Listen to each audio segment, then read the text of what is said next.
আসসালামু আলাইকুম বন্ধুরা, আশা করি আপনারা সবাই ভালো আছেন। নতুন আরেকটা ভিডিওতে আপনাদের সবাইকে স্বাগত জানাচ্ছি।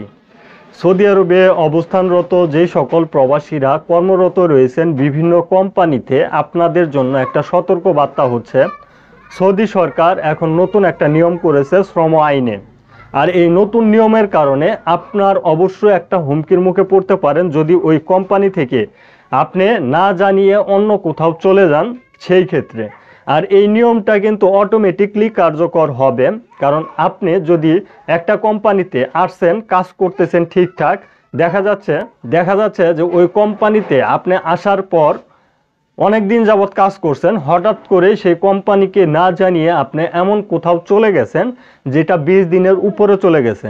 যদি 20 দিনের উপরে চলে যায় অ্যাবসেন্ট, আপনি ওই অ্যাবসেন্ট অথবা অনুপস্থিত ওই কোম্পানিতে 20 দিনের উপরে রয়েছেন, সেই ক্ষেত্রে ওই কোম্পানির থেকে আপনার যে কন্ট্রাক্ট এটা বাতিল করা হবে। কন্ট্রাক্ট বাতিল করার পাশাপাশি ওই মহাসা থেকেও আপনি একেবারে সরে যাবেন। তার মানে আপনি সৌদি আরবে একজন অবৈধ প্রবাসী হিসেবে গণ্য হয়ে যাবেন। এটা অটোমেটিক সিস্টেম, কারণ এটাতে আপনার হুরুপ দেওয়ার প্রয়োজন নেই, টার্মিনেট করার প্রয়োজন নেই, আপনাকে ফাইনাল এক্সিট দেওয়ার প্রয়োজন নেই। এই সিস্টেমটা কিন্তু অটোমেটিকলি কিওয়া যে অ্যাকাউন্টটা, এই অ্যাকাউন্টের মাধ্যমে সম্পন্ন হবে। আর এই নিয়মটা করার কারণে আমাদের প্রবাসীরা অনেকটাই সমস্যায় পড়বেন, কারণ অনেকেই রয়েছেন অযথা কোম্পানিকে না জানিয়ে এমনি একখানে চলে যান, হয়তো রাগ করে চলে যান, কিংবা যে কোনো একটা কারণবশত অন্য কোথাও চলে গেলে ওই কোম্পানিতে যদি 20 দিন পর্যন্ত আপনার অ্যাবসেন্ট উঠে থাকে, সেই ক্ষেত্রে এই 20 দিন পর্যন্ত অ্যাবসেন্ট থাকার কারণে আপনি ওই মহাসা কিংবা ওই কোম্পানিতে আর থাকতে পারবেন না, অন্য আরেকটা মহাসা এবং অন্য একটা কোম্পানিতেও যেতে পারবেন না, কারণ আপনি একেবারে অবৈধ প্রবাসী হিসাবে গণ্য হবেন। সৌদি আরবের শ্রম আইন গুরুত্ব সহকারে আপনি লঙ্ঘন করেছেন, সেই কারণে কিন্তু আপনি ফাইনাল এক্সিটেও আসতে পারতেছেন না, পাশাপাশি আপনি অন্য আরেকটা কোম্পানিতে যাওয়ারও সুযোগ পাচ্ছেন না আপনার ইকামা থাকলেও, কারণ আপনার সম্পূর্ণ বিষয়বস্তুগুলো কিন্তু একেবারে মুছে দেওয়া হচ্ছে। যেহেতু আপনার ডকুমেন্টই থাকতেছে না, সেহেতু কিন্তু আপনি অবৈধ প্রবাসী ছাড়া সৌদি আরবে কোনোভাবেই টিকতে পারবেন না।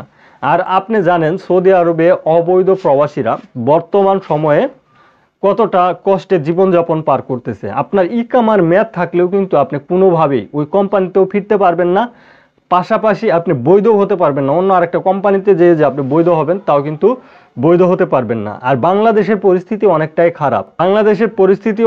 খারাপ। আর এই সিচুয়েশনে আপনাদেরকে অবশ্যই বুঝে শুনে কাজ করতে হবে, কারণ আপনি না বুঝে যদি কাজ করেন, সেই ক্ষেত্রে পুলিশ আপনাকে ধরে দেশে পাঠিয়ে দেয়। পরবর্তীতে বাংলাদেশে আসার পর আপনাদের অনেকের পরিকল্পনা হয় যে আমি এটা অবশ্যই একটা ভুল করেছি, এই ভুলের মাসুল কিন্তু আপনাকে অবশ্যই দিতে হবে। কারণ সৌদি আরব থেকে ইতিমধ্যে যে সকল প্রবাসীরা বাংলাদেশে চলে এসেছিল যে কোনো ভুলবশত এবং ভুল সিদ্ধান্তের কারণে, সেই সকল প্রবাসীরা দেখতেছে যে বাংলাদেশের অর্থনীতি অনেকটাই খারাপের দিকে।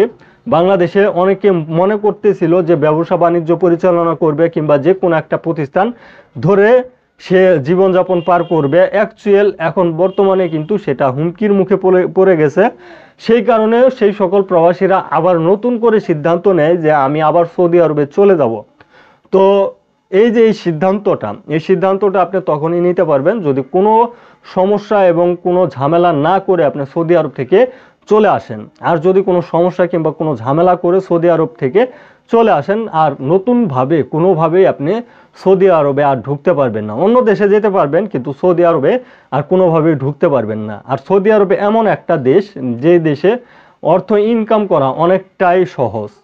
আর এরকম দেশ কিন্তু আপনি দ্বিতীয়টা পাবেন না, যে সৌদি আরবের কোম্পানির পাশাপাশি অন্য কোথাও কাজ করলে কোনো ঝামেলা হবে না, পুলিশের ঝামেলা ছাড়া অন্য কোনো ঝামেলা হবে না, কাজ খুঁজে পাওয়া যাবে। এইটা কিন্তু সৌদি আরবে শুধুমাত্র পাবেন।